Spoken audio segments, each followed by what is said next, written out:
அழகே அழகுல தரணி தங்கராஜ் கிட்ட, அப்பா நான் அம்மாவை பார்க்கணும், எனக்கு அம்மா கிட்ட போகணும்ப்பா அப்படின்னு சொல்கிறான். அதுக்கு தங்கராஜ், டே இங்கே நான் தான் நானும் பாட்டி இருக்கோம்ல உனக்கு, அப்புறம் என்னடா உங்கள் அம்மா உன்னை பற்றி யோசிச்சாளா அப்படின்னு கேட்குறாரு.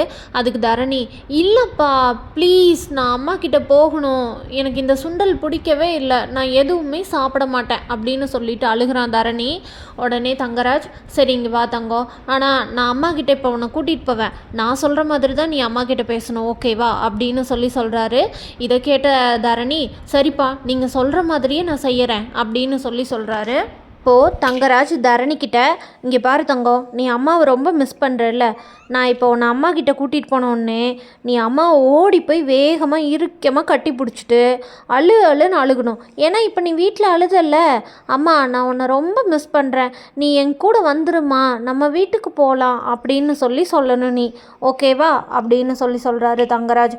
இதை கேட்டு தரணி, சரிப்பா நான் கரெக்டாக சொல்லிடுவேன் அப்படின்னு சொல்லிட்டு தங்கராஜ் தரணி கூட்டிகிட்டு அங்கே வீட்டுக்கு போகிறாரு, பாக்கியராஜ் வீட்டுக்கு.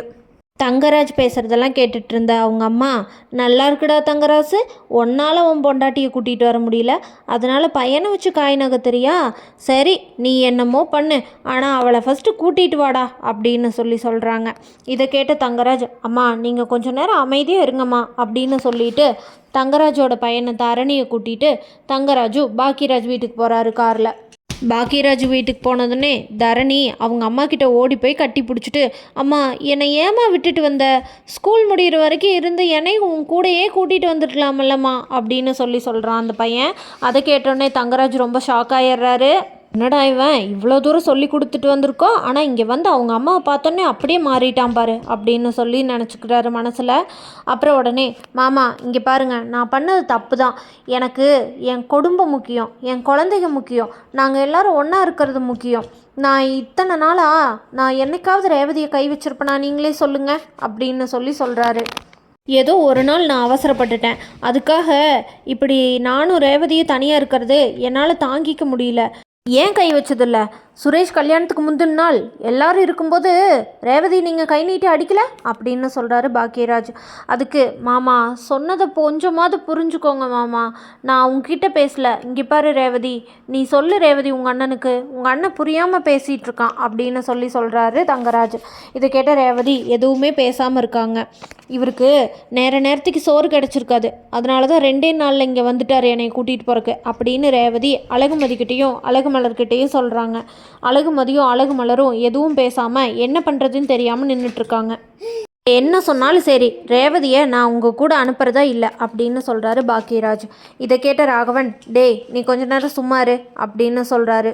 தங்கராஜ் உடனே ராகவன் கிட்ட, மாமா நான் எத்தனையோ நல்லது பண்ணியிருக்கேன், ஆனால் உங்கள் பொண்ணை அடிச்சேங்கிற ஒரே காரணத்துக்காக நான் பண்ண எல்லாத்தையும் மறந்துட்டு இதை ஒன்றை மட்டும் நீங்கள் யோசிக்கக்கூடாதுல்ல, இதுக்கு முன்னாடி ரேவதிக்கிட்ட இப்படி நடந்துக்கிட்டதே இல்லை, நான் இனிமேல் உங்களுக்கு சத்தியம் பண்ணுறேன், இனிமேல் நான் ரேவதிக்கிட்ட நான் கோவமே பட மாட்டேன், அதுக்காக நான் உங்கள் எல்லாத்துக்கிட்டையும் மன்னிப்பு கேட்டுக்கிறேன் அத்தை, நான் உங்ககிட்டையும் மன்னிப்பு கேட்டுக்கிறேங்க அத்தை, ரேவதியை நான் அடித்தது தப்பு தான், ரேவதியை அனுப்பி வைங்க அத்தை என் கூட அப்படின்னு சொல்கிறாரு தங்கராஜ்.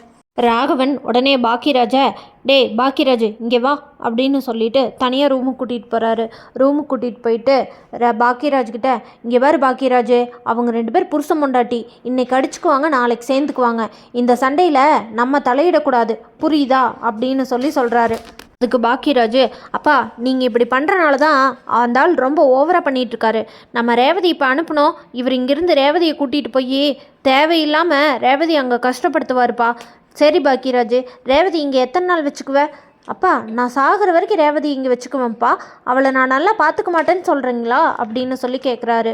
அதுக்கு சொல்லலடா, அக்கம் பக்கத்தில் இருக்கவங்கெல்லாம் கேள்வி கேட்க ஆரம்பிச்சிருவாங்க, ஆல்ரெடி எல்லாரும் உங்கள் அம்மா கிட்டே கேட்டுட்ருக்காங்க, ரேவதி இங்கே வச்சுருக்கிறது நல்லதில்லை அப்படின்னு சொல்கிறாரு ராகவன். இதை கேட்ட பாக்கியராஜ், அப்பா அக்கம் பக்கத்தில் இருக்கவங்களுக்காக தான் ரேவதி வாழ்க்கையை நம்ம விட முடியாதுப்பா அப்படின்னு சொல்கிறாரு. இங்கே பாரு பாக்கியராஜ், நான் சொல்கிறத ஃபஸ்ட்டு தெளிவாக கேளு, ரேவதியோட குழந்தைகள்லாம் நல்ல சொகுசாக இருந்து பழகிட்டாங்க.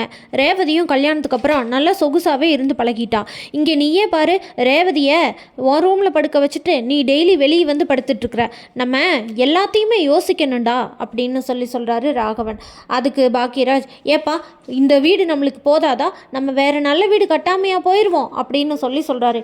எங்கடா இங்கே நீ ஒரு ரூமு ஆளுக்கு ஒரு ரூமில் இருக்கிறோம், ரேவதியை கூட்டிகிட்டு வந்து வச்சு எந்த ரூம்லடா வச்சுருப்போம் அப்படின்னு சொல்கிறாரு ராகவனும் பாக்கியராஜும் பேசிகிட்டு இருக்கிறத கேட்டுட்ருக்குறாங்க.